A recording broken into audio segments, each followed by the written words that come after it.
सरलाई कर्पोरेट नेपालमा स्वागत छ। ल धन्यवाद। आराम हुनुहुन्छ? एकदम ठिक छ। सञ्चय कोष हजुर 58 वर्ष पुरा गर्नै लाग्यो। यो दौरानमा आफ्नो ब्यालेन्स सिट कत्रो बनाएछ, कति सञ्चयकर्तालाई आफ्नो ग्राफभित्र लिएर आएछ, आम्दानी खर्च कति गर्दो रहेछ आजका दिनमा? यो ठुलै छ वास्तवमा। यसको हिसाब तपाईँले हेर्दाखेरि ठुलै देखिन्छ। अहिले हामी 6,28,000 सञ्चयकर्ता अहिले हाम्रो करेन्ट युजर छन्। 2077 आषाढ मसान्तमा 387 अर्ब अर्थात् 3 खर्ब 87 अर्ब रुपियाँ अहिले कर्मचारी सञ्चय कोषले व्यवस्थापन गरिरहेको छ। ठुलो रकम रहेछ। यहाँहरूको पूर्वाधारमा पनि निकै ठुलो लगानी देखिन्छ। यहाँले अप्पर तामाकोसीदेखि नेपाल वायु सेवा निगमसम्म लगानी गर्नुभएको छ। विविध ठाउँमा आवासीय पूर्वाधारहरू बनाएर रेन्टमा पनि लाउँदै आउनुभएको छ। हजुर, यो कस्तो रहेछ रिटर्न रेसियो? जस्तो कि तपाईँको जालखेलमा एउटा भवन देखिन्छ, लगनखेलमा यहाँले काठमाडौँ मललाई हेरौँ वा उतापट्टि ठमेलतिर गएर हेरौँ, यस्ता पूर्वाधारहरूको रिटर्न कस्तो हुने रहेछ? अब तपाईँलाई भन्छु, अब सञ्चय अब लगानीको हिसाबले हेर्दाखेरि ठुल्ठुलो लगानीमा जाने भनेको के हुँदछ भने जत्रो थैली हो त थैली अनुसारकै लगानी गर्नु परिहाल्यो। त्यस कारणले नेपालको सन्दर्भमा अब वित्तीय संस्थाको हिसाबले कर्मचारी सञ्चयको सबैभन्दा ठुलो वित्तीय संस्थाको रूपमा स्थापित छ। त्यो हिसाबले गर्दाखेरि स्वाभाविक रूपमा सञ्चय कोषको लगानी पनि अलिक ठुलो स्केलका लगानीहरूमा चाहिँ हामीसम्म लगाउँछौँ। सानातिना लगानीहरू त विभिन्न ब्याङ्क, वित्तीय संस्थाहरू, अरू वित्तीय संस्थाहरू, ब्याङ्कहरू, त्यो पनि विकास ब्याङ्क, अझ हुँदा हुँदा सहकारी तल्लो लेभलसम्म त्यसरी जान्छन्। तर अलिक ठुलो स्रोत आवश्यक पर्ने राष्ट्रिय महत्त्वका परियोजनाहरू आयोजनाहरूमा चाहिँ लगानी गर्न चाहिँ सञ्चय कोष जस्ता संस्थाहरू अगाडि बढ्नुपर्छ। त्यही सन्दर्भमा हामीले चाहिँ हाम्रो लगानीलाई अलिक केन्द्रित गरेका छौँ। अब पहिले चाहिँ तपाईँले भवनको कुरा सोध्नुभयो। म पहिले जस्तो भन्दा नि पहिले अहिले हाम्रो लगानीको संरचना कस्तो छ छोटो म बताउन चाहन्छु। हाम्रो सञ्चय कोषको हाम्रो ठुलो हिस्सा चाहिँ अहिले पनि हाम्रो 49%। अब मैले भने 387 अर्ब मध्येको 49%, झन्डै 2 खर्ब रकम चाहिँ अहिले हाम्रा सञ्चयकर्ताहरूले नै सापटीको रूपमा उपभोग गर्नुभएको छ। उहाँहरूले विभिन्न सापटीहरूमा हामीले उहाँहरूको जम्मा भएको रकमको 80%सम्म रकम चाहिँ हामी विशेष सापटी भनेर दिन्छौँ। साथै कसैले घर किन्न अथवा घर निर्माण गर्न चाह्यो भने उहाँहरूको बढीमा 1 करोड रुपियाँसम्म अथवा उहाँको स्यालेरीको 15 वर्षसम्मको तलब बराबरको जुन रकम कम हुन्छ त्यो बराबरको दिन्छौँ। हामी 25 लाख जति हामी घर मर्मतमा पनि दिने व्यवस्था छ। घर मर्मत गर्नु पर्यो भन्ने हिसाबले पनि। अर्को काठमाडौँ उपत्यकाको हकमा चाहिँ सरल चक्र कर्जा भनेर 30 लाखको छ। अर्को 25 लाखसम्मको चाहिँ शैक्षिक कर्जा भनेर पनि छ। सञ्चयकर्ता स्वयं, आफ्नो परिवारका सदस्यहरू मतलब छोराछोरी, श्रीमती अथवा श्रीमान कोही पढ्नलाई खर्च चाहिने भने 25 लाखसम्म सापटी लिन पाउने व्यवस्था छ। त्यो चाहिँ धितोमा आधारित भए घर मर्मत तपाईँको अनि त्यसपछि शैक्षिक कर्जा, सरल चक्र कर्जा, घर सापटी, यी 4वटा चाहिँ हाम्रो के हुन्छ भन्दाखेरि धितोमा आधारित। त्यसको लागि उहाँहरूले कुनै अर्को घर जग्गा केही धितो चाहिँ दिनुपर्छ। धितो राखेपछि चाहिँ हामी त्यसरी कर्जा दिन्छौँ। अब मैले भने 49% त्यहाँ गयो। त्यसपछिको हाम्रो तपाईँले भने जस्तो हाम्रो घर जग्गामा लगानी भनेको चाहिँ एकदमै न्यून छ। 1% को हाराहारी मात्रै हो। तपाईँले भनेका हाम्रा केही भवनहरू भनेको चाहिँ र हाम्रो चितवनमा 4 बिघा 16 कट्ठा जग्गा छ, इटहरीमा छ, टेकुमा जग्गा छ। यी सबै सम्पत्ति हाम्रा केही कार्यालय बनाउने कार्यालय भवनहरू सबैको सम्पत्तिको मूल्य चाहिँ हाम्रो कोष अलि ठुलो भएर पनि होला 1% हाराहारीमा छ भने त्यो धेरै ठुलो कुरो भएन। अब त्यसबाट आउने जति नै रिटर्न आए पनि त्यति हो। तर हाम्रो घर जग्गामा भएको लगानीको रिटर्न चाहिँ तुलनात्मक रूपमा अरू सबैतिरको लगानीभन्दा बढी छ। त्यसपछि आएर हाम्रो लगानी भनेको करिब 70% जति लगानी चाहिँ हाम्रो परियोजनाहरूमा कर्जामा लगानी छ। त्यो परियोजना कर्जा भनेको मूलतः हाइड्रो पावर अनि हाम्रो हवाई एयरलाइन्समा अनि कहीँ हामीले चाहिँ आवासहरू निर्माण गर्नको निम्ति लगायतका परियोजनामा हामीले लगानी गरेका छौँ। हाम्रो केही होटलहरूमा, पर्यटन क्षेत्रमा यस्तोमा लगानी गरेका छ। त्यो चाहिँ भनेको हाम्रो करिब 17% लगानी हो। अब नेपाल एयरलाइन्समा हामीले न्यारो बडी र वाइड बडी सहित गर्नलाई करिब 25 अर्ब जतिको हाम्रो एक्सपोजर चाहिँ नेपाल एयरलाइन्समा छ। 33-34 अर्ब जति हाम्रो हाइड्रो पावरमा छ र यसरी छ। अनि अहिले चाहिँ यो खास गरिकन जबदेखि हाम्रो यो बन्दाबन्दी र कोभिडको सङ्क्रमणको प्रकोप बढ्दै गयो त्यसपछि चाहिँ हाम्रो लगानीको अरू बाह्य लगानीहरूमा अलिकति थोरै कम भएको छ, किनभने अरू संस्थाहरू पनि चलायमान भएन अनि लगानी पनि त्यति प्रभावकारी हुन सक्दैन। त्यो बेलामा चाहिँ हामीले धेरै रकम चाहिँ हामीले अरू ठुलो रकम चाहिँ झन्डै तपाईँको 28% जति रकम चाहिँ हाम्रो अहिले ब्याङ्कहरूमा चाहिँ मुद्दती निक्षेपको रूपमा चाहिँ अहिले रहेको छ। त्यसो झट्टै हेर्दा तपाईँले भनेको ठुलो अमाउन्ट चाहिँ नेबानीमा छ, त्यो लोन कतै क्रोनिक त भएको होइन, हुन त सरकार जमानी छ भन्ने छ। अब ठुलो भन्नाले यो चाहिँ झन्डै 6% को हाराहारी हो, 6% टोटलको 6% ठुलो हो। तर यसको चाहिँ अब दुईवटा कुरा, अब मुलुकमा सबैभन्दा भरपर्दो विश्वास गर्ने विश्वास कसको हुन्छ भने त्यो देशको सरकार हो। लेजिटिमेट जनताको विश्वास प्राप्त सरकारले त्यो पनि कानुन बनाएको छ, संसदले बनाएको कानुन छ। त्यो जमानत ऐनअनुसार चाहिँ नेपाल सरकार मन्त्री परिषदले निर्णय गरेर चाहिँ हाम्रो त्यसको एउटा ग्यारेन्टी त्यसको चाहिँ सुरक्षित गरिदिएको चाहिँ एउटा छ। अर्को कुरा नेपाल एयरलाइन्सको तपाईँलाई भनौँ न्यारो बडीको हकमा करिब हाम्रो 10 अर्बभन्दा बढी लगानी छ अहिले पनि। त्यो न्यारो बडीको हकमा गत चैतभन्दा अगाडिको सबै किस्ता नियमित भुक्तानी थियो। त्यसले हामीलाई राम्रै फाइदा पनि भएको, किनभने हामीले लगानी एफडीमा ब्याङ्कहरूमा डिपोजिटमा राखेको भन्दा बढी ब्याज दर पनि हामीले त्यहाँबाट पाइरहेको र हाम्रो राम्रो असुली पनि भइरहेको स्थिति हो। एक दोस्रो वाइट बडीको पनि भुक्तानी चाहिँ सुरु भएको थियो। हाम्रो चैतसम्म केही पैसाहरू आयो भने पुसमा राम्रै पैसा आएको थियो। अब भर्खरै आएको र उनीहरूको गन्तव्यहरू तयार नभएको अलिकति व्यवस्थापन कमजोरीहरू पनि थियो होला। तर त्यो हिसाबले हेर्दा हामी अब यो फेरि प्लेन भनेको चाहिँ 40 वर्षसम्म पनि मजाले चल्न सक्ने भन्ने रहेछ। त्यो हिसाबले र हाम्रो कर्जाको अवधि चाहिँ 15 वर्ष हो। त्यस कारणले 1 वर्षभन्दा 6 महिनामा अलिकति राम्रो बिजनेस गरेन भन्दैमा धेरै हतोत्साहित हुनुपर्ने अवस्था। तर केही वर्ष त कटिसक्यो होइन, केही वर्ष होइन, पहिलेको त हामीले अलिक केही भुक्तानीहरू पनि आइरहेको छ भने पनि मैले न्यारो बडीको हकमा त्यो हाम्रो जम्मा 22 अर्ब लगानी हो, ब्याज गरेर अहिले 25 अर्ब भएको छ। 22 अर्बमध्ये 10 अर्बको त हाम्रो नियमितै सानो ब्याजै भुक्तानी भइरहेको अवस्था थियो।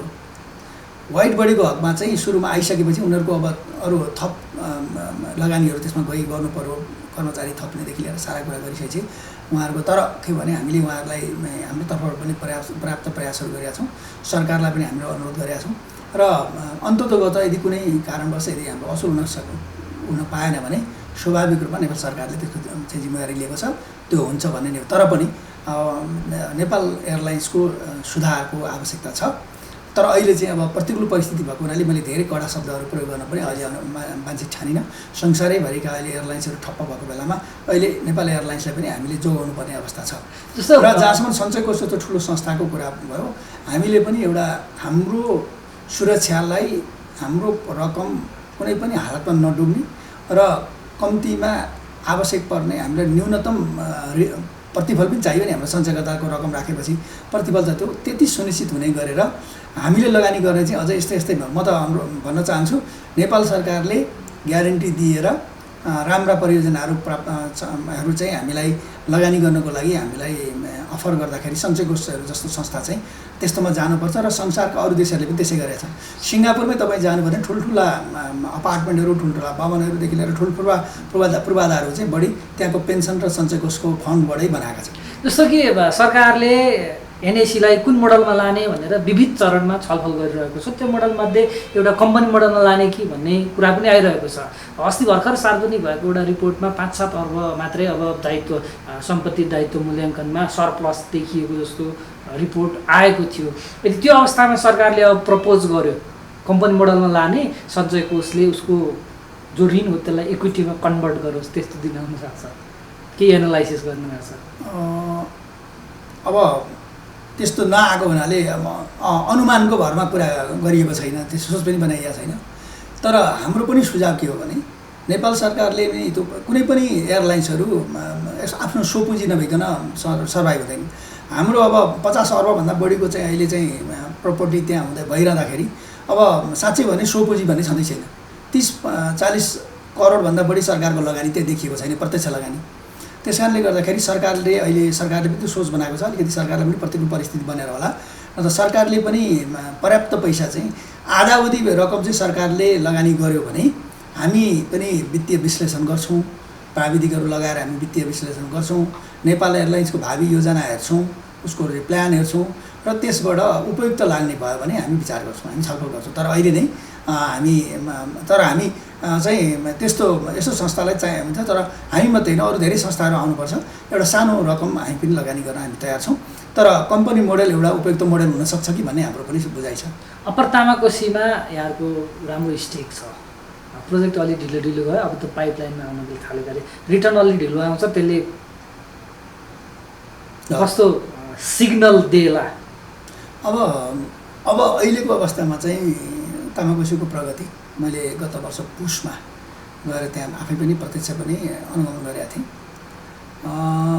अब काम चाहिँ थोरै मात्रै बाँकी छ, त्यस कारणले गर्दाखेरि अब हामी आशावादी छौँ।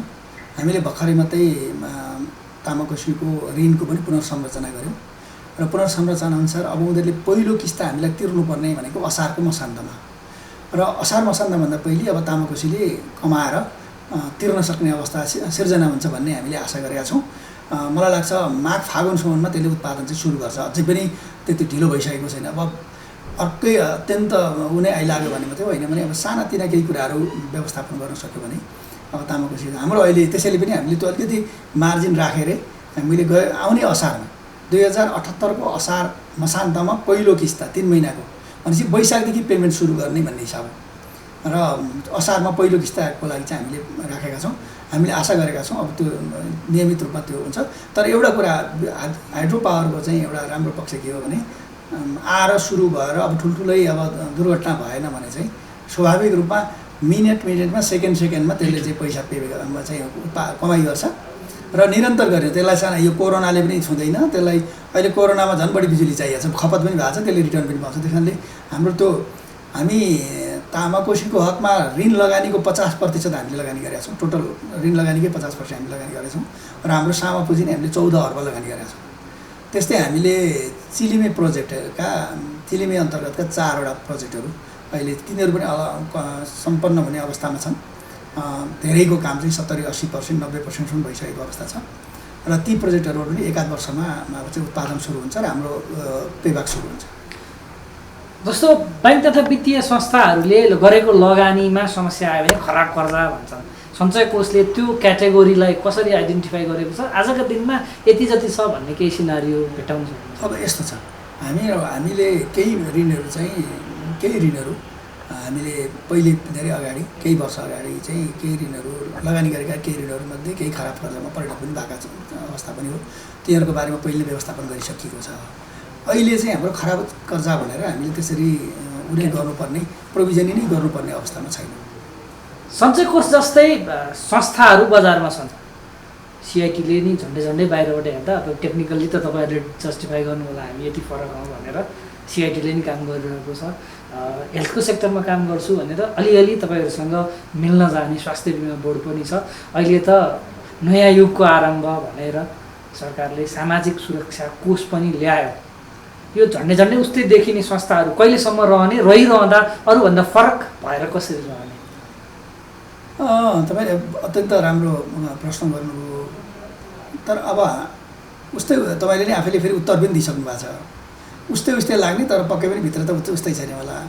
हाम्रो जिम्मेवारी अहिले हामीलाई सरकारले तोकिदिएको चाहिँ जुन गरेको छ नि, कर्मचारी नेपाल सरकार र सरकारी सङ्घ संस्थाहरूको साथसाथै प्रदेश र स्थानीय तहका शिक्षक, नेपाल प्रहरी, सशस्त्र प्रहरी, नेपाली सेना, निजामती लगायतका अहिलेका सार्वजनिक संस्थानहरूको पनि, बोर्डहरूको, प्रतिष्ठानहरूको पनि, प्राधिकरणहरूको पनि अब सञ्चय कोष त लगायत अब अहिले चाहिँ योगदानमा आधारित निवृत्तिकरण कोष पनि, पेन्सन फन्डको पनि कुरा आएको छ। त्यो सबै जिम्मेवारी व्यवस्थापन गर्ने जिम्मेवारी हामीलाई आएको छ।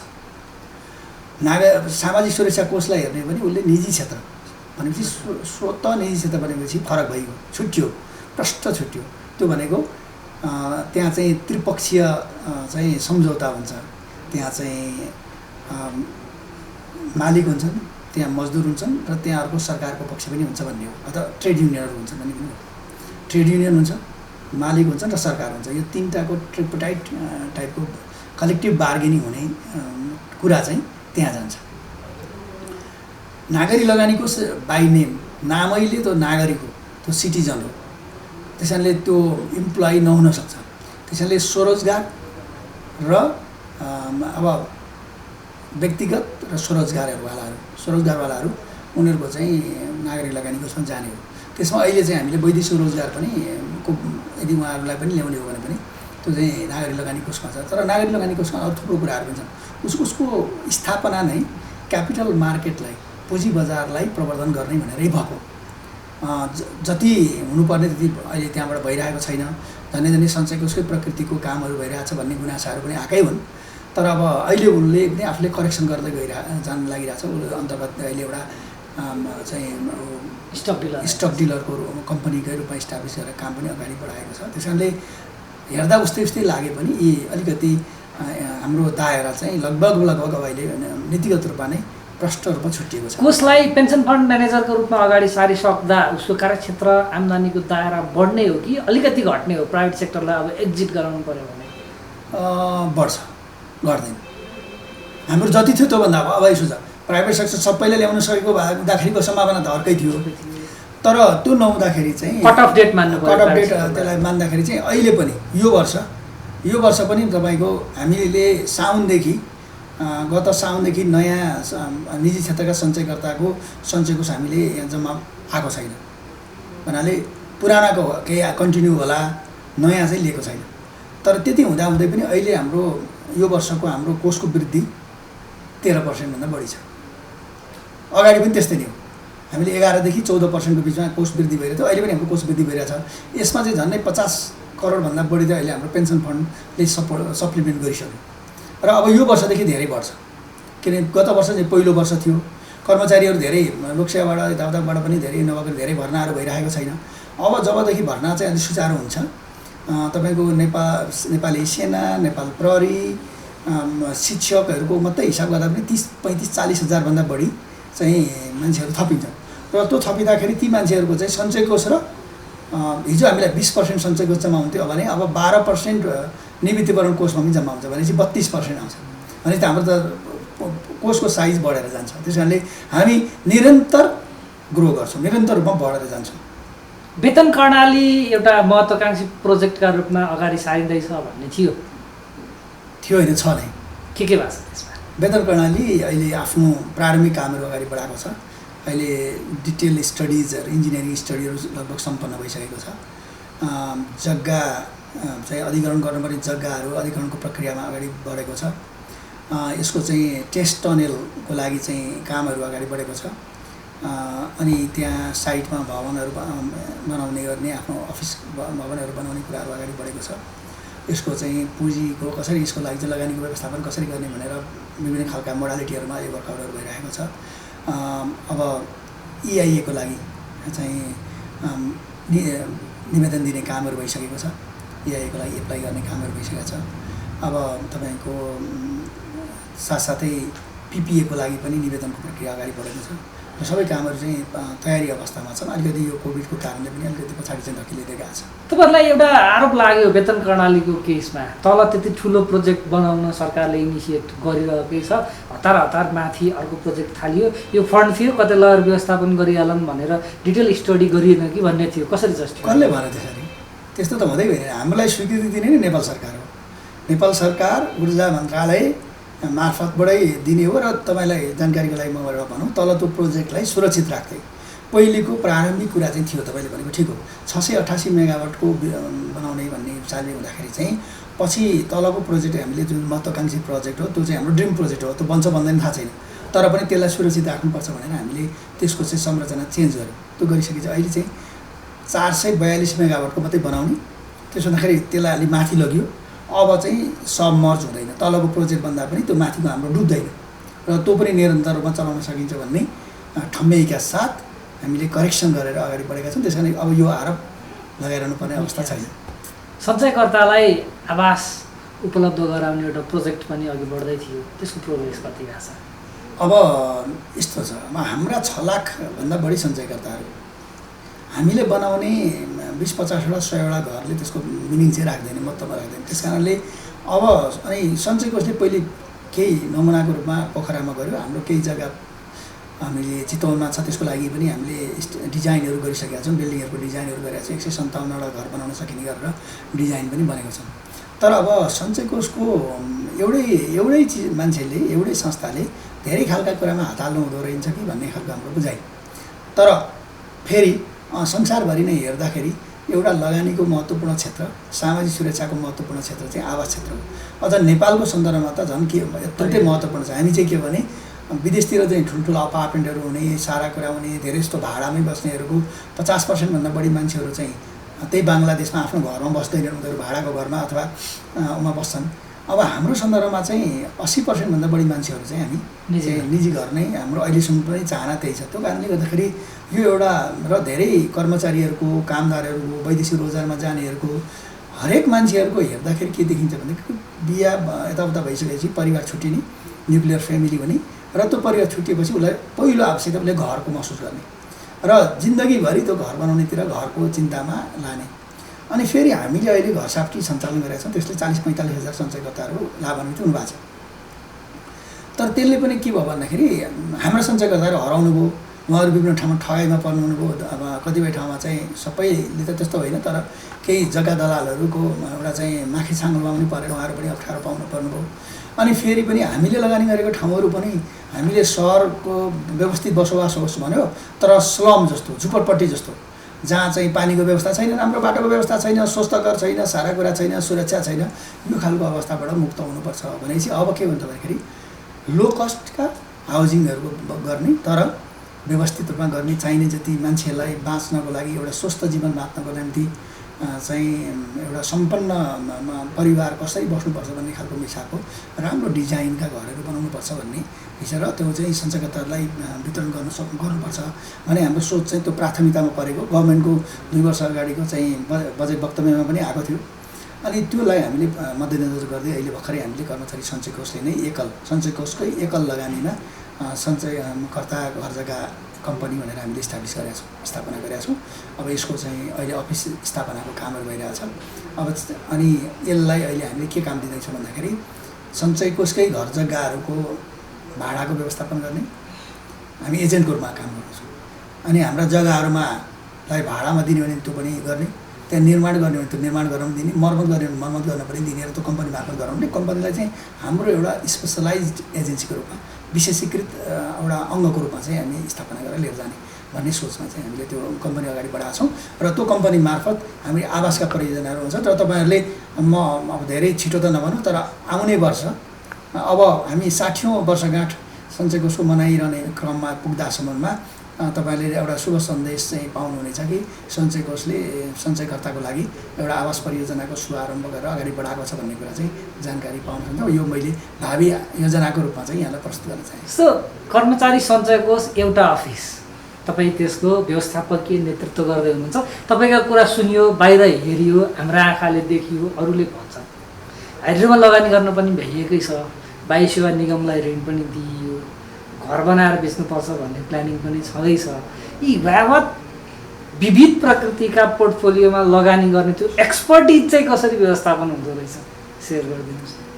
अब यो चाहिँ यस्तो छ, एक्सपर्टिज एउटा त हाम्रो कोषमै हामीले नै अब विभिन्न विधाका चार्टर्ड एकाउन्टेन्टदेखि लिएर इन्जिनियरदेखि लिएर तपाईँको चाहिँ वित्त विश्लेषकहरूदेखि लिएर म्यानेजमेन्ट पढेका मान्छेहरू, इकोनोमिक्स पढेका मान्छेहरू, त्यस्तो खालको कर्मचारीहरू पनि हामीले, कम्प्युटर इन्जिनियरहरू, यस्तो खालको मान्छेहरू पनि हाम्रो आफ्नै इन हाउस पनि हामीले एक्वायर गरेका छौँ। दोस्रो चाहिँ के हो भने संसारमा आफू सबै कुरा आफ्नै घरबाट गर्ने भन्ने होइन, बजारमा एक से एक छानी विज्ञताहरू चाहिँ पाइन्छ। त्यस कारणले सबैभन्दा बजारमा पाइने चिज भनेको अहिलेको बेलामा चाहिँ विद्वता हो, विज्ञता पाइन्छ।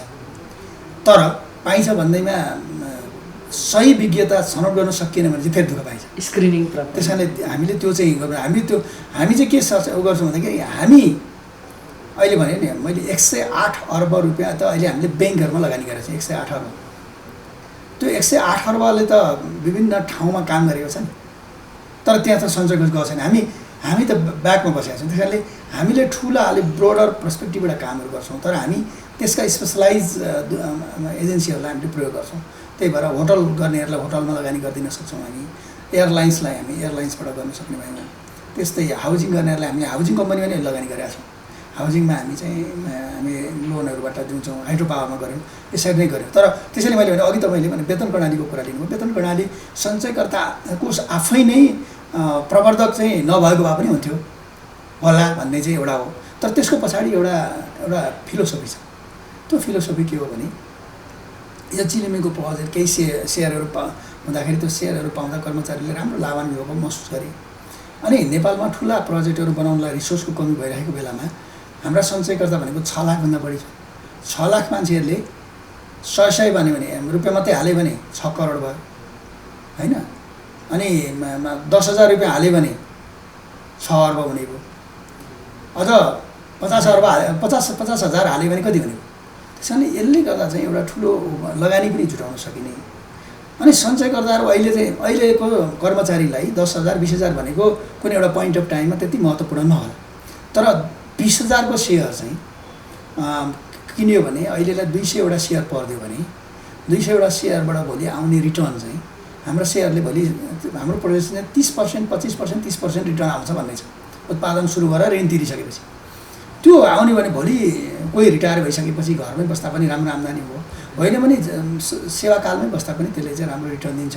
यो चाहिँ हामी सामाजिक सुरक्षाको एउटा माध्यमको रूपमा चाहिँ सञ्चय कोष र पेन्सन फन्ड हामीले सञ्चालन गरिरहँदा यही पैसालाई र अथवा योभन्दा यहाँ आएकै सञ्चयकर्ताको पैसालाई चाहिँ अलिकति कन्स्ट्रक्टिभ रूपले, अलिकति क्रिएटिभ ढङ्गले, अलिकति बुद्धिमत्तापूर्ण ढङ्गले लगानी गऱ्यौँ भनेर उहाँहरूलाई सबैलाई एकैपल्ट लगानीमा त्यो चाहिँ लाभान्वित गराउन सक्यो भने पक्कै पनि त्यसले चाहिँ एउटा नयाँ कोर्सले नयाँ एउटा राम्रो उपलब्धि होला कि भन्ने एउटा इच्छा अपेक्षाका साथ पनि हामीले गऱ्यौँ। त्यसको फिलोसफी चाहिँ त्यो छ। तपाईँले भन्नुभयो 108 अरब चाहिँ हामीले डिपोजिट वाणिज्य ब्याङ्कहरूमा, ब्याङ्क तथा वित्तीय संस्थामा राखेका छौँ भनेर तपाईँ जस्तो सञ्चयको सिआइटी या यस्ता खालका संस्थाहरूलाई आरोप लाग्छ यिनले स्याडो इकोनोमी चलाइदिए, सिङ्गो ब्याङ्किङ सिस्टममा ब्याजदर कता जान्छ भन्ने कुरो यिनकै हातमा रह्यो भन्ने आरोप पनि लाग्दो रहेछ। तर तपाईँले थाहा पाउनुहुन्छ हामीले कहिले पनि सञ्चयको हाम्रो ब्याज दर यति हुनुपर्छ हामीले बार्गेनिङ गरेका छैनौँ। तपाईँ यो 1 वर्ष अहिले लगभग 2 वर्ष भयो, 2 वर्षदेखि लगभग फिक्स ब्याज दर अहिले चलिरहेछ। ब्याङ्कहरूमा सरकार मन्त्रालय पनि इन्भल्भ हुन्छ, अहिले राष्ट्र ब्याङ्क पनि इन्भल्भ हुन्छ, ब्याङ्कर सङ्घहरू पनि इन्भल्भ हुन्छन्। उहाँहरूले म यहाँ सञ्चय कोषमा जोइन गरिरहँदाखेरि 11% ब्याज दर थियो। हामीले सल्लाह गरेर 10.5मा ल्यायौँ। कसैले 11% हाल्यो भने पनि हामीले उसलाई दिएन र 10.5मा बस्यौँ। हामीले त्यसपछि 10मा ल्याउने भनेर सल्लाह गऱ्यौँ, 10मा ल्यायौँ, 9.5मा आयौँ। अहिले त 7मा र 7भन्दा तल 6.5मा झरेको छ। धेरै ब्याङ्कले 6.5 भनेका छन्, अहिलेसम्म सञ्चय कोषले 7भन्दा तल चाहिँ लगानी गरेका छन्। त्यसैले हामीले चाहिँ तर त्यो आरोप चाहिँ कसले लगाए थाहा छैन, तर हामीले चाहिँ ब्याज दरमा स्थिरता ल्याउने र मोनोपोलीलाई कन्ट्रोल गर्ने कामहरू चाहिँ गरेका छौँ। त्यसैले आफै एउटा वाणिज्य ब्याङ्कको अध्यक्षको पदमा पनि आसीन हुनुहुन्छ, अरू थुप्रै ब्याङ्क तथा वित्तीय संस्थामा सञ्चय कोषको लगानी पनि छ। यो दुईटै चिजको इन्ट्रेस्ट कतै बाजिने या व्यवस्थापन गर्ने चुनौती त हुँदैन होला।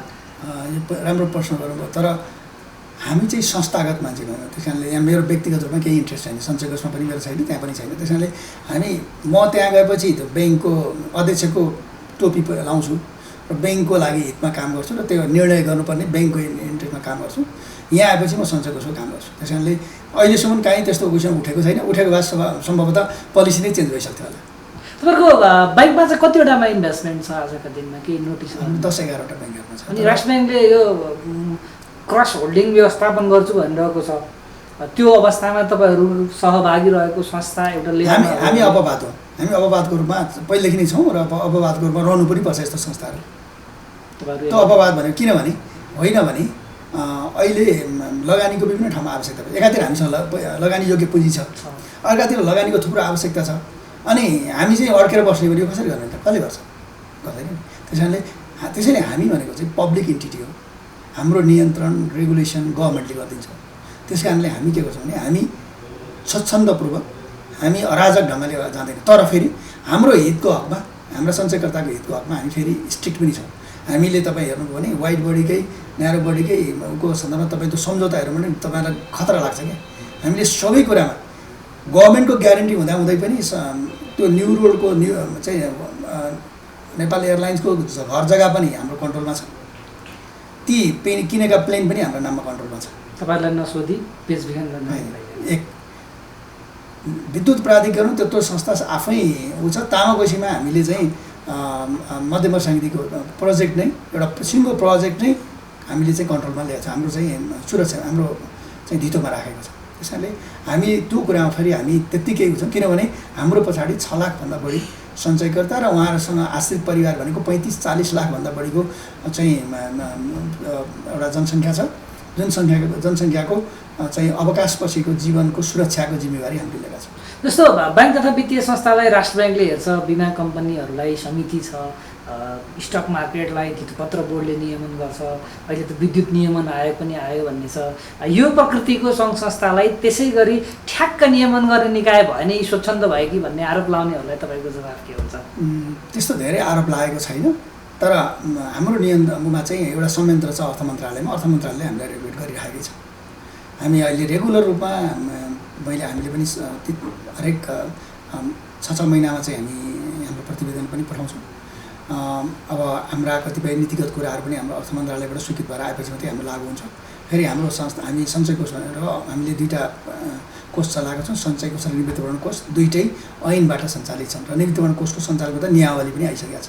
त्यो ऐन र नियावलीको अनुसार फेरि हाम्रो महालेखा परीक्षकको विभागले नै अडिटरहरू नियुक्ति गरेर अडिट गर्ने विधि व्यवस्था छ।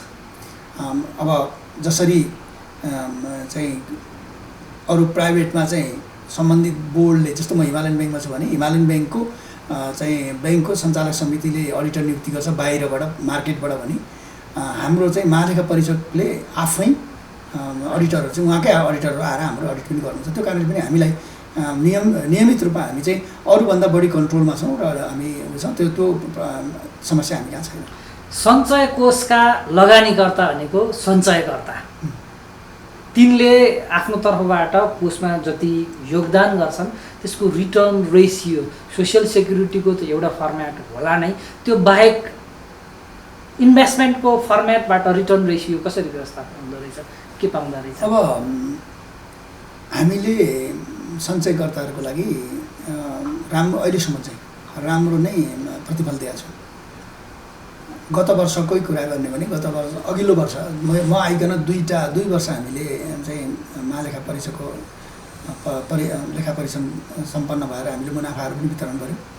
अघिल्लो वर्ष हामीले 2 वर्ष चाहिँ हाम्रो 8.25% हाम्रो सञ्चयकर्तालाई हामीले ब्याज दिएका थियौँ। त्यसपछि हामीले अघिल्लो वर्ष 1.1% चाहिँ हामीले के दियौँ त भन्दाखेरि मुनाफा दियौँ भन्दाखेरि 9.35% भयो। 9.35% भनेको राम्रो प्रतिफल हो। र गत वर्ष हामीले अस्तिको अघिल्लो वर्षको हामीले गत वर्ष चैतमा हामीले चाहिँ त्यो मुनाफा वितरण गऱ्यौँ। त्यो मुनाफा 1.15% भनेको मतलब त्यो 9.4% हामीले गऱ्यौँ। हामीले सञ्चयकर्तालाई सापटिँदा 9.5मा दिन्छौँ, 9.4 त हामी नै रिटर्न दिन्छौँ, भने 0.1 को पर्सेन्टको हिसाबले हामीले बाट पनि हामी चलेका छौँ। किनभने फेरि मैले किन त्यसो भनिरहेको छु भने हाम्रो टोटल लगानीको झन्डै 50% सञ्चयकर्तामा लगानी गरेको छ। त्यस कारणले हाम्रो सन्दर्भमा र हाम्रो समकालीन अरू हामी जस्तै नागरिक लगानी कोष लगायतका तपाईँको ब्याज दर रिटर्न हेर्नु भने हामी 1.5% भन्दा माथि सधैँ हामीले रिटर्न दिइरहेको छौँ। 58 वर्ष पुरा गरेर 59औँ वर्ष प्रवेश गर्दै गर्दा त्यो 59औँ वर्षका लागि चाहिँ के योजना बनाउनु भएको छ नयाँ? अब 59औँ वर्ष चाहिँ अहिलेको वर्षभन्दा 58औँ वर्ष जुन भयो त्योभन्दा अझ बढी चाहिँ हाम्रो चाहिँ फरक हुन्छ भन्ने हामीलाई लाग्छ। हामीले यही बिचमा अहिले यो कोभिड आयो, कोभिडले हामीलाई एउटा चुनौती दिएको छ। यसका चुनौतीहरूलाई हामी सामना गर्ने पक्षमा चुनौती के छ भन्दाखेरि हाम्रो प्रतिफलहरू हाम्रो रिटर्न चाहिँ घट्नेवाला छ। ब्याज दरै घट्यो, सबैतिरको ब्याज दर हामीले घटाएका पनि छौँ। परियोजना कर्जाको पनि ब्याज दरहरूमा तामाकोसी लगायतकोमा घटाएका छौँ। सञ्चयकर्तालाई बाट लिने ब्याज दर पनि हामीले घटाएका छौँ। त्यस कारण हाम्रो चाहिँ अलिकति रिटर्न चाहिँ अलिकति घट्छ एउटा छ। तर यो सँगसँगै यसलाई हामीले कसरी उपयोग गर्दा पनि गरेका छौँ। अब यसले हाम्रो लगानीको हाम्रो गन्तव्य अलिकति फरक ढङ्गले जानुपर्छ भनेर हामी बडो सिरियसली हामी चाहिँ यो सोच विचार गरेर त्यसको बारेमा वर्कआउट गरिरहेको अवस्था छ। सञ्चालक समितिले पनि हामीलाई त्यही अनुसार निर्देशित पनि गरेको छ। अनि अर्को कुरा यो बिचमा हामीले के गर्यौँ तपाईँको हुन्छ भने हिजो सञ्चय कोषमा नगइकन सञ्चयकर्ताले सापटी पाउँदैन थियो। सञ्चय कोषमा जानै पर्थ्यो, ल्याप्चे लाउनै पर्थ्यो, लगायो। आज हामीले यही कोरोनाको प्रकोप सुरु भएपछि हाम्रो टिमलाई हामीले मोबिलाइज गऱ्यौँ। अरू घरमा बसे पनि हाम्रो टेक्निकल टिम र हाम्रो मेन कोर टिमलाई चाहिँ हामीले परिचालित गऱ्यौँ र हाम्रो इन्टर्नल टिमबाटै, बाहिर होइन, हाम्रो कम्प्युटर इन्टर्नलै भएका कम्प्युटर इन्जिनियरहरू, एकदम राम्रो राम्रो इन्जिनियरहरूको हाम्रो टिम छ। त्यो टिमले नै सफ्टवेयर चाहिँ एउटा त्यो चाहिँ एप्लिकेसन डेभलप गर्यो। त्यो डेभलप गरेर हामीले के गर्न गऱ्यौँ अहिले भन्दाखेरि अहिले तपाईँको केवाइसी अहिले हाम्रो चाहिँ 3,58,000 जतिको केवाइसी भएको छ। 3,58,000 सञ्चयकर्ताले चाहिँ हाम्रो अफिस आउनु पर्दैन, हाम्रो काउन्टरमा नगइकन सापटी माग्न सक्छन् र जुन दिन माग्यो त्यही दिन अब ढिलो माग्नु भने भोलिपल्ट फर्स्ट आवरमै हामी रिटर्न भुक्तानी दिन्छौँ। उहाँको ब्याङ्क एकाउन्टमा जान्छ, उहाँहरू ब्याङ्क पनि जानु पर्दैन र उहाँको मोबाइलमा घन्टी जान्छ तपाईँको पैसा यति फलाना ठाउँमा जम्मा भयो भने। त्यो सिस्टम डेभलप गर्यो एकातिर। यो त गइसक्यो। त्यो चाहिँ हामीले जेठको 11 गतेबाट सुरु गऱ्यौँ। जेठ 11 गते हामीले सुरु गऱ्यौँ र असार लाग्दा नलाग्दा हामीले फेरि के गऱ्यौँ भन्दाखेरि अब लिन त बरु सञ्चय भनौँ न, मैले 15 लाख रुपियाँ सापटी लिएँ सञ्चय कोषमा भनेपछि तिर्न त म त 15 लाख एकपल्ट तिर्न सक्दिनँ होला नि त। म कहिले 50,000 तिर्छु, मैले 25,000 तिर्छु, कहिले 1 लाख तिर्छु, होइन। यसरी गर्दा 10औँ पल्ट मान्छे चाहिँ सञ्चय गर्दा फेरि ब्याङ्क जानु पऱ्यो अथवा हाम्रोमा आउनु पऱ्यो। त्यो स्थितिको हामीले अन्त्य गऱ्यौँ। फेरि अब भुक्तानी कनेक्ट आइपिएस मार्फत, एउटा कनेक्ट आइपिएसको उहाँले कनेक्ट भएपछि उहाँले भुक्तानी त्यहीँबाट गरेपछि उहाँको इन्स्ट्यान्टली तुरुन्तै ब्याङ्क रिकन्सिलिएसन पनि हुनु टाइम लाग्थ्यो। पहिले 1 रात कम्ती लाग्थ्यो। त्यो इन्स्ट्यान्टली ब्याङ्क रिकन्सिलिएसन भइवरी एउटा ब्याङ्कबाट तिरेको पैसा अर्को ब्याङ्कको सञ्चय कोषको खातामा आएर उहाँको खातामा जाने व्यवस्था हामीले गऱ्यौँ र त्यो सुचारू भएको छ। त्यो पनि लागू गऱ्यौँ। अब यही वर्ष अब हामीसँग अहिले पनि लाखौँ लाख भौचरहरू चाहिँ सञ्चयकर्ताले ब्याङ्कमा पैसा बुझाउँछन्, त्यसको अधकटी भौचर हामी कहाँ ल्याएर छोड्नुपर्छ, अनि फेरि हाम्रो कर्मचारीले हेरेर त्यसलाई इन्ट्री गर्ने भन्ने चलन थियो। अब हामी त्यसको अन्त्य गर्दैछौँ।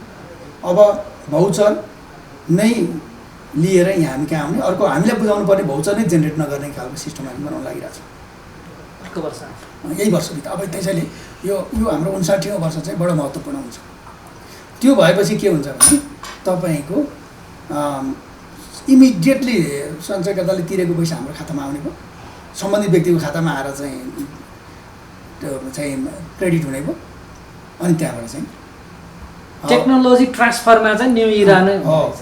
अनि त्योसँगै अर्को हाम्रो सिगास भन्ने अहिले जुन महालेखा नियन्त्रकको कार्यालयले चाहिँ डेभलप गरिरहेको छ, त्यो सफ्टवेयरसँग हाम्रो सफ्टवेयरलाई कम्प्याटिबल बनाएर हामी चाहिँ सँगै बनाएर अहिले डेभलप गरिरहेको छौँ। र भोलि के हुन्छ भन्दाखेरि सञ्चय कोष कति रकम हिजो कतिपय तपाईँहरूले सुन्नुभएको होला, कतिपय चाहिँ कार्यालय प्रमुखहरूले सञ्चयको कर्मचारीहरूको सञ्चय कोष रकम चाहिँ टाइममा ब्याङ्क जम्मा नगरिदिने, आफूले प्रयोग गर्ने, काटेर ब्याङ्कबाट निकाल्ने तर आफूले प्रयोग गर्ने लगायतका कतिपय कुराहरू, यो खालको चाहिँ मिसम्याचहरू पनि थियो, केही विकृतिहरू पनि थियो। त्यो विकृतिको अन्त्य कसरी हुँदैछ भने अब कसले निकाले, सरकारी कर्मचारीको हकमा कसले निकाले नै तलब दिन्छ, अब खर्च लेख्छ नि, त्यति बेलै उसले सञ्चय कोषमा जाने रकमहरू, नागरिक लगानी कोषमा कट्टीहरू जे छ त्यो पनि उसले बिमामा जाने पैसा पनि उसले त्यहीँबाट कट्टीको छ। त्यो कट्टी गरेपछि इन्स्ट्यान्टली त्यहाँबाट उसले पैसा चाहिँ एकैपल्ट इलेक्ट्रोनिकली, अब चेक जाँदैन, इलेक्ट्रोनिकली पठाएपछि त्यो सिधै सञ्चय कोषमा जम्मा हुन्छ। हामी एउटै सिस्टम सेयर गर्दैछौँ र त्यो कामको पनि अन्तिम अवस्थामा पुगेको छ। इन्भेस्टमेन्टको डायस्पोरातिर चाहिँ नयाँ त्यस्तो केही ओके। अब यो टेक्नोलोजी यसले गर्दा के भयो भने सञ्चय कोष अब हामी अब प्रविधिमा आधारित भएर जाँदैछौँ। त्यसो हुँदाखेरि हाम्रो सेवा प्रवाह चाहिँ चुस्त दुरुस्त हुन्छ, सेवा प्रवाह चाहिँ अलिकति व्यवस्थित हुन्छ। र अहिले हाम्रो सञ्चय कोष चाहिँ हामी पहिले 1100-1200 भन्दा बढी कर्मचारी थियौँ, अहिले हामी 500 भन्दा अहिले 400 कर्मचारीको हाराहारीमा हामी सञ्चालन गरिरहेका छौँ। अब योभन्दा पनि हाम्रो कर्मचारी को चाहिँ सङ्ख्या घटेर पनि हामी त्योभन्दा स्मार्ट ढङ्गले हामी चाहिँ सेवा दिन सक्छौँ भन्ने एउटा भयो। त्यसले हाम्रो लागत घट्ने भयो भनेपछि हाम्रो पर्फर्मेन्स बढ्ने भयो। अब इन्भेस्टमेन्टको हिसाबले तपाईँले भन्नुभयो जस्तै अब फेरि पनि एउटा सञ्चय कोषको लागि अलिक समस्या के देखिएको छ भन्दाखेरि हामी सानातिना प्रोजेक्टहरूमा हामी जाँदैनौँ। त्यो त ब्याङ्क वित्तीय संस्थाहरू अरू जाइहाल्छन्, यत्र ब्याङ्कहरू शाखाहरू छन्, हजारौँ छन्। शाखाहरू छन्, ब्याङ्कका सञ्चालित छन्। ठुलो प्रोजेक्टमा हामी जाने हो, त्यसैले ठुलो प्रोजेक्टमा जानेको चाहिँ हामीले लगानी बोर्डसँग पनि सहकार्यहरू अगाडि बढाइरहेछौँ। अब तपाईँलाई म जानकारीको लागि भनौँ, अहिले भर्खरै हामी एउटा चाहिँ नेपाल विद्युत प्राधिकरणसँग फेरि एउटा नयाँ हाइड्रो पावर, अब हाम्रो त यो रिटर्न आउनु थाल्यो नि, पैसा आउने भयो नि त। अब हामी 1-1.5 वर्ष पछाडि पनि त लगानी गर्ने नयाँ ठाउँमा गएछ। हामी एउटा तामाकोसी 5 भन्ने जुन वैदेशिक सहयोग लगानीबाट निर्माण गर्ने कि भनेर पहिले प्रारम्भ गरेको प्रोजेक्ट चाहिँ तामाकोसीको पानी निक्लेर ठ्याक्कै त्यसको चाहिँ टनेलमा हालेर तल पावर हाउसबाट बिजुली निकालेर 100 मेगावाट तामाकोसी 5 भन्ने प्रोजेक्ट चाहिँ बन्न लागेको छ। त्यसमा हामी एउटा नयाँ भर्खर एमओयू गर्ने तयारीमा छौँ। हाम्रो बोर्डबाट स्वीकृति हामीले लिइसकेको हुनाले मैले यति भन्न सकेँ। हामी एमओयू गर्दैछौँ छिटै। अब नयाँ चाहिँ कार्यकारी निर्देशक चाहिँ नेपाल विद्युत प्राधिकरणले पाउला र उहाँसँग चाहिँ हामी अब उहाँसँग नयाँ ऊर्जाका साथ त्यो प्रोजेक्टको लगानी गर्ने गरेर त्यसमा झन्डै हाम्रो 14 अर्ब जति हामी त्यहाँ लगानी गर्छौँ। एउटा सिङ्गल प्रोजेक्ट। इक्विटी होइन, हामी त ऋण लगानी गर्ने। इक्विटी लगानी गरेर हाम्रो जस्तो संस्थाले इक्विटीभन्दा लोनमै जानु चाहिँ राम्रो हुन्छ। हामीलाई त्यो क्यास रेगुलर घुमिरहनुपर्छ, लगानी गर्दै जानुपर्छ भने हामी त्यसमा चाहिँ इक्विटीमा होइन, हामी चाहिँ ऋण लगानी गर्छौँ। सञ्चय कोषको यत्रो ठुलो साम्राज्य छ, यति राम्रो आम्दानी छ, यति धेरै नागरिकले ओनरसिप पनि लिन्छन्, त्यसलाई अर्को भाषामा भन्ने हो भने इकोनोमिक डेमोक्रेसी पनि भनौँला। त्यस कारण यसको फन्डामेन्टल एकदमै राम्रो छ। यदि म गलत छैन भने कर्मचारी सञ्चय कोषको सेयर किन्ने बेच्ने दिन त्यो अवस्था आउन ऐनले रोक्ने वा तपाईँहरूले त्यो बारेमा सोच्ने कहीँ स्पेस छ, त्यस्तो प्र्याक्टिसमा जाने सम्भावना? सञ्चय कोषको आफ्नै सेयर? यस, हामीले आफ्नो सेयरको रूपमा यसलाई डेभलपै गरेका छैनौँ। यसमा कसैको लगानी नै छैन। सेयरको हिसाबले चाहिँ यहाँ प्रमोटर्सको हिसाबले यहाँ कसैको लगानी नै छैन। यहाँ नेपाल सरकारको पनि 1 रुपियाँ पनि लगानी छैन, प्रत्यक्ष रूपमा केही पनि लगानी छैन। सञ्चयकर्ताको यो चाहिँ यसको नेचरै फरक हो। यो चाहिँ ट्रस्ट अर्गनाइजेसन हो, ट्रस्टी जस्तो भयो क्या। हामी चाहिँ ट्रस्टी जस्तो त्यतातिर हाम्रो छैन। तर हामीले अरू अलिकति क्यापिटल मार्केटमा हाम्रो पुँजीलाई पनि उपयोग गर्नु पनि पऱ्यो। क्यापिटल मार्केटमा अलिक ठुलो बनाउन जाने क्रममा चाहिँ हामी क्यापिटल मार्केटमा हाम्रो अलिक उपस्थिति तपाईँहरूले थाहा पनि पाउनुभएको छ। अहिले सञ्चय कोषले विगत 2 वर्षदेखि यहाँ आएदेखि हामीले केही थप लगानीहरू गरि पनि रहेका छौँ र हामीले गर्दै जान्छौँ र यो क्रम निरन्तर रहन्छ। कति पुगेछ क्यापिटल मार्केटमा यहाँको इन्भेस्टमेन्ट? हाम्रो इन्भेस्टमेन्ट अहिले झन्डै सबै गर्दाखेरि झन्डै 24-25 अर्बको हाराहारी पुगेको छ। जिज्ञासाहरू सकिए, बाँकी केही छन् भने प्लिज सेयर गर्नु। मेरो त सबैभन्दा पहिलो कुरा त के हो भन्दाखेरि तपाईँहरू यहाँ आउनुभयो, मलाई चाहिँ यो एउटा केही कुराहरू राख्ने अवसर दिनुभयो।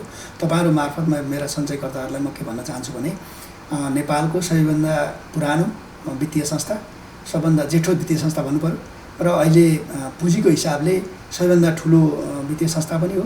सदस्यकै हिसाबले पनि 6 लाखभन्दा बढी सञ्चयकर्ता भएको कुनै पनि संस्था चाहिँ छैन। हुन त ब्याङ्कमा अकाउन्ट होल्डर त कुनै ब्याङ्कमा होलान्, तर नियमित यस्तो चाहिँ हाम्रो जस्तो एउटा सहकार्य हुने खालको छैन। त्यस कारणले यो ठुलो संस्था हामीले तपाईँले अहिले भर्खरै भन्दै गरेको शब्दलाई म साफै लिन्छु। तपाईँहरूले चाहिँ सञ्चय कोषको यत्रो ठुलो साम्राज्य भन्नुभयो, त्यो चाहिँ हामी त्यस्तो साम्राज्य जमाउने अवस्थामा हामी जाँदैनौँ। यो नितान्त रूपमा यो सञ्चय कोषको साम्राज्य होइन, यो हाम्रो 6 लाखभन्दा बढी सञ्चयकर्ताको साम्राज्य हो। त्यस कारणले त्यसै रूपमा लिदिनु होला। हामी चाहिँ म यहाँ एज अ प्रशासक, यहाँको प्रशासकको रूपमा चाहिँ म चाहिँ एउटा प्रतिनिधि पात्र मात्रै हुँ। म उहाँहरूको चाहिँ एउटा प्रतिनिधि हुँ। यहाँ उहाँहरूको आदेश निर्देश अनुसार चाहिँ सञ्चालन समिति गरेका निर्णयहरू कार्यान्वयन गर्ने र दुनियाँमा उपलब्ध भएका राम्रा कुराहरूलाई सञ्चय कोषको हितमा कसरी उपयोग गर्न सकिन्छ भने सोच्ने त्यसलाई प्रयोग गर्ने हिसाबले मैले यहाँ चाहिँ मेरो आफ्नो 27-28 वर्षको नेपाल सरकारमा काम गरेको अनुभव, मैले विभिन्न देशहरूमा गएर अध्ययन गरेको अनुभव र विभिन्न देशहरूकोमा विभिन्न ढङ्गले तालिममा भ्रमणमा जाँदाखेरि भएका अनुभवहरू र नेपालको आफ्नो भूगोल, हाम्रो चाहिँ हाम्रो जियोलोजिकल हाम्रो जुन सिचुएसन हो, हाम्रो आफ्नै खालको नेपालीपन जुन हो, यो सन्दर्भमा चाहिँ यी सबै कुरालाई लिएर कसरी सबैभन्दा राम्रो गरेर एउटा नेपाली हाम्रा सञ्चयकर्ताहरूको प्रिय अर्गनाइजेसनको रूपमा उहाँलाई राम्रो प्रतिफल दिने अर्गनाइजेसनको रूपमा उहाँको एउटा भरोसा योग्य संस्थाको रूपमा सञ्चय कोषलाई कसरी अगाडि बढाउने भन्ने सन्दर्भमा नै हाम्रो चाहिँ प्रयासहरू चाहिँ केन्द्रित भएको छ। प्रविधिको हिसाबले पनि अनि नीति नियम निर्देशिकाको हिसाबले पनि आफूलाई पनि बाँध्ने कहिलेकाहीँ के हुन्छ भन्ने कि तपाईँले देखिराख्नु भएको छ, दुनियाँमा छ यो कुरा छ। पैसा पावर भएपछि मान्छेहरू संस्थाहरू पनि बिग्रिन्छन् भन्ने पनि छ। तर यहाँ व्यक्तिगत रूपमा हामी चाहिँ एनोनिमिटीमा काम गर्ने भन्नुको मतलब व्यक्तिगत पहिचानलाई लुकाएर संस्थालाई अगाडि बढाएर व्यक्ति पपुलर हुने होइन, संस्था पपुलर हुने हिसाबले, संस्थालाई पपुलर बनाउने हिसाबले म र मेरो टिमले काम गरिरहेको छ। र यसमा हामी ओपन छौँ, खुल्ला छौँ। सम्पूर्ण सञ्चयकर्ताहरूलाई यहाँहरूलाई परेको पिरमर्का अप्ठ्यारा कठिनाइहरू छन् भने त्यो कुरा चाहिँ तपाईँहरूले कुनै न कुनै हिसाबले इमेलबाट अथवा कुनै पनि हिसाबले फोन गरेर अथवा कुनै पनि हिसाबले तपाईँहरूमा सम्पर्क गर्नुहोला। त्यसलाई हामी समाधान गर्ने प्रयास गर्छौँ। र मैले एउटा कुरा यहाँ भन्न चाहन्छु, अलिकति हाम्रो कमी भयो। हामी एउटा पाटो हामीले अलिकति छुटाएका छौँ। सामाजिक सुरक्षाको सन्दर्भमा कर्मचारी सञ्चय कोषले धेरैवटा व्यवस्थाहरू गरेको छ। दुर्घटनामा क्षतिपूर्ति हुने हाम्रो सञ्चयकर्ताको परिवारको लागि अथवा दुर्घटना भएर पूर्ण रूपमा अपाङ्गता भएको त्यस्तो सञ्चयकर्ताको लागि हामी 2 लाख रुपियाँ क्षतिपूर्ति दिन्छौँ। अब हाम्रो सञ्चयकर्ताहरूको मृत्यु भएमा हामी 40,000 रुपियाँ चाहिँ हामी काज क्रिया खर्च भनेर पनि त्यो दिने व्यवस्था गरेका छौँ। प्रसुति हुँदाखेरि 2टा सुन प्रसुतिको 7,500 7,500 गरेर 15,000 रुपियाँसम्म हामी चाहिँ सहयोग दिने गरेका छौँ। र त्योभन्दा पनि हामीले गत वर्ष अहिले 2 वर्ष पुरा हुँदैछ, हामीले एउटा सञ्चयकर्ताहरूको लागि एउटा नयाँ कार्यक्रम ल्यायौँ। त्यो भनेको हाम्रो लागि एउटा स्वास्थ्य उपचार ठुलो चाहिँ कठिनतम काम पर्दो रहेछ, अवस्था हुँदो रहेछ। र हाम्रा सबै सञ्चयकर्तालाई हामीले 2 वर्षदेखि चाहिँ सामान्य बिरामी भएर उपचार गर्न हस्पिटलाइज भएर उपचार गरेर अस्पताल भर्ना भएर उपचार गरेको हकमा चाहिँ 1 लाख रुपियाँसम्मको शोध भर्ना दिने व्यवस्था हामीले गरेका छौँ। र अहिले नै यो वर्ष नै गत वर्ष मात्रै पनि हामीले झन्डै 21 करोड जति रुपियाँ हामीले भुक्तानी दियौँ त्यस्तो थिएन। र कडा रोग लागेर उपचार गराउँदा खर्च भएको रकमको मध्ये बढीमा 10 लाखसम्म हामी शोध भर्ना दिने व्यवस्था पनि छ। त्यस कारणले म आजको यही माध्यमबाट पनि हाम्रो सम्पूर्ण सञ्चयकर्तालाई यो जानकारी राख्नु न, तपाईँ अथवा तपाईँको चिने जानेको आफन्त साथीभाइहरू जो हाम्रो सञ्चयकर्ता हुनुहुन्छ उहाँहरूमाथि केही त्यस्ता खालका विघ्न बाधाहरू आइलागेका अवस्था भएदेखि सञ्चय कोषले चाहिँ यस्तो उहाँहरूलाई सहयोग गर्ने खालको एउटा प्रबन्ध गरेको छ। र यो सहयोग गर्न हामी उत्साहित छौँ, खुसी र सहयोग गर्न पाएमा सञ्चय कोषले एकदम खुसी व्यक्त गर्न चाहन्छ। धन्यवाद। महत्त्वपूर्ण समय र विचारका लागि यहाँलाई धेरै धेरै तपाईँहरूलाई पनि धन्यवाद।